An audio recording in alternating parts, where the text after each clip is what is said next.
पूर्णिमा के दिन चावल का एक आखा दाना जानते हो, पूरा खंडित चावल नहीं, कितना चावल, एक दाना चावल का शंकर भगवान के शिवलिंग पर समर्पित करिए। एक बेलपत्र जिसका डंडी का मुख अपनी ओर हो, जहां से चावल चढ़ाया है उस चावल के ऊपर अपनी कामना कर कर रख दीजिए और चंद्रमौली भगवान का स्मरण करिए। कौन से भगवान? शंकर भगवान का सर्वश्रेष्ठ सुंदर नाम है चंद्रमौली।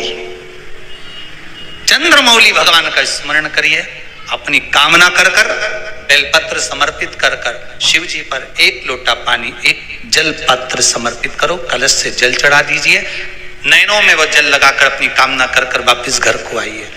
अगली पूर्णिमा आएगी, जो कामना करी है मेरा चंद्रमौली भोलेनाथ उसे पूर्ण कर ही देगा। आप सभी को सुंदर पूर्णिमा की बहुत बहुत बधाई हो। बाबा विश्वनाथ की कृपा आप पर सदा बनी रहे।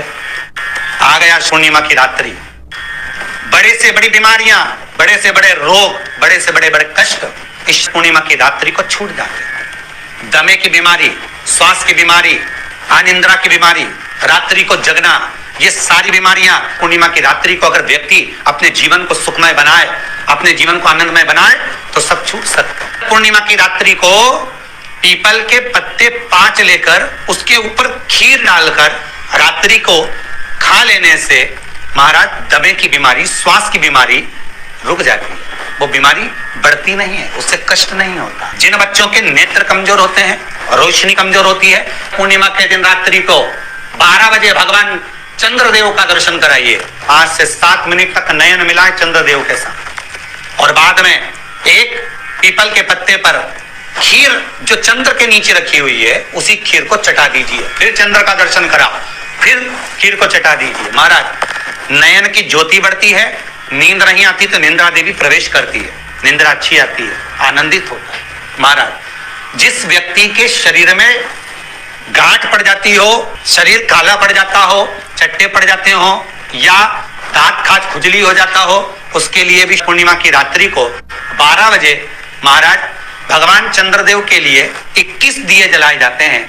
उस 21 दिए की कालोच एक थाली में इकट्ठी करी जाती है, कालोच को इकट्ठी कर कर शरीर में गाय के घी के साथ में जहां जहां जगह पर चट्टे हैं, गांठ है, वहां लगाया जाता है। उसको 5 या 7 दिन लगाइए, उसके बाद में रोज प्रतिदिन लगाने के आधे घंटे बाद स्नान कर लीजिए, आराम लगना प्रारंभ हो जाता है।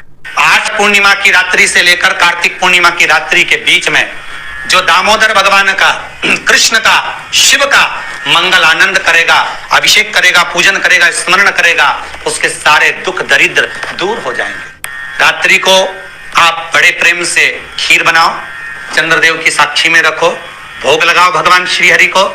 बन सके अगर लक्ष्मी की कमी है, लक्ष्मी नहीं आ रही है, व्यापार नहीं चल रहा है, तकलीफ बहुत ज्यादा है, घर में कष्ट है, कर्जा ज्यादा है, तो एक तांबे के कलश के ऊपर, तांबे के कलश में पानी भरना, कटोरी रखना, उस पे लक्ष्मी जी की मूर्ति रखना।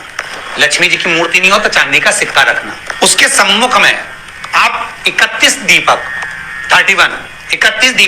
घी के लंबी बाती के जला देना।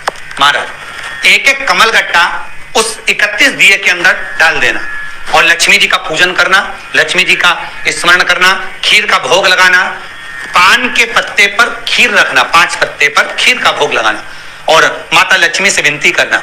सुबह 4 बजे तक वो रखे रहने देना, सुबह 4 बजे वो उठाना, लक्ष्मी को वापिस तिजोरी में या सिक्का हो तो उसको अलमारी में रख देना। जो खीर बनी है वो प्रसाद के रूप में सुबह 8 बजे, 10 बजे, 9 बजे जब खाना हो प्रेम से खाना।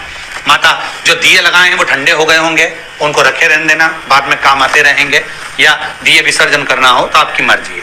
पर वो मट्टी के दिए लगेंगे, आटे के दिए नहीं लगेंगे, मट्टी के दीप लगाना है आपको। 31 घी के दिए लगाना है। लक्ष्मी जी का पूजन करो, कंकु, चावल, हल्दी, मोली से सब तरह से। पूर्णिमा की रात्रि को सुख मिलेगा, आनंद मिलेगा, लक्ष्मी की वृद्धि होगी, कार्य सिद्धि होगी। दूसरा क्रम, पूर्णिमा के दिन आप शाम को प्रदोष काल के समय 4:30 बजे से 6 बजे के बीच में 1 लोटा पानी, उसमें 5 बेलपत्र रखकर, 1 कमल गट्टा डालकर भगवान चंद्रेश्वर महादेव के नाम से भगवान शंकर को चढ़ा दीजिए। आपकी जो कामना हो वो कामना कर चढ़ा, विनती करें चंद्रेश्वर महादेव को और निवेदन करें कि हमारा ये कार्य सफल हो। केवल पूर्णिमा के दिन चढ़ाई है। कार्तिक पूर्णिमा तक क्या फल मिलता है हमको जरूर बताइए। भी पूर्णिमा की रात्रि को और कार्तिक पूर्णिमा की रात्रि को गर्भवती नारी अपनी नाभि पर यदि चंद्र की दृष्टि पड़वा लेती है तो बच्चा विकलांग पैदा नहीं होता है। गर्भ से जो बालक होगा श्रेष्ठ होगा, विद्वान होगा, चतुर होगा, पढ़ने में होशियार होगा, क्योंकि ये चंद्र की किरणें जब समुद्र में उछाल ला सकती हैं तो आपके जीवन में भी तरक्की ला सकती है, उछाल ला सकती है। पूर्णिमा के दिन अगर आप शंकर भगवान को एक लोटा पानी अगर शिव को समर्पित कर रहे हो, श्वेत पुष्प को रखकर शंकर जी के ऊपर सफेद फूल को चढ़ाकर अगर एक लोटा जल भी एक पात्र जल भी शंकर को समर्पित कर रहे हो तो ये लक्ष्मी के लिए ही तो कर रहे हो। और कौन सी लक्ष्मी? पूर्ण लक्ष्मी।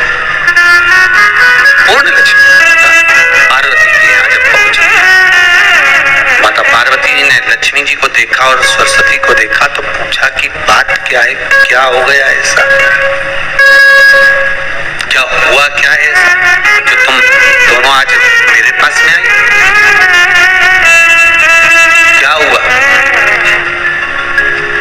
पार्वती जी कुछ बोलती, शिव जी का ध्यान माता सरस्वती की ओर और लक्ष्मी की ओर गया और भगवान शंकर जान गए कि आज भगवान नारायण ने लक्ष्मी जी को अपूर्ण कहा है। अब देखिए माता पार्वती क्या कर सकती है, इसको पूर्ण बनाने के लिए करेगी क्या? क्या हुआ? माता सरस्वती जी बोली लक्ष्मी को अपूर्ण कर दिया। अपूर्ण कर दिया? हाँ, तो क्या सोचना उसके लिए, इसको मैं अभी पूर्ण बना देती। माता जगत जननी पार्वती ने गोदी में विराजमान गणेश जी को उठाया और उठाकर लक्ष्मी जी की गोद में दे दिया। ले लक्ष्मी, आज से तू पूर्ण हो गई। लक्ष्मी, आज से तू पूर्ण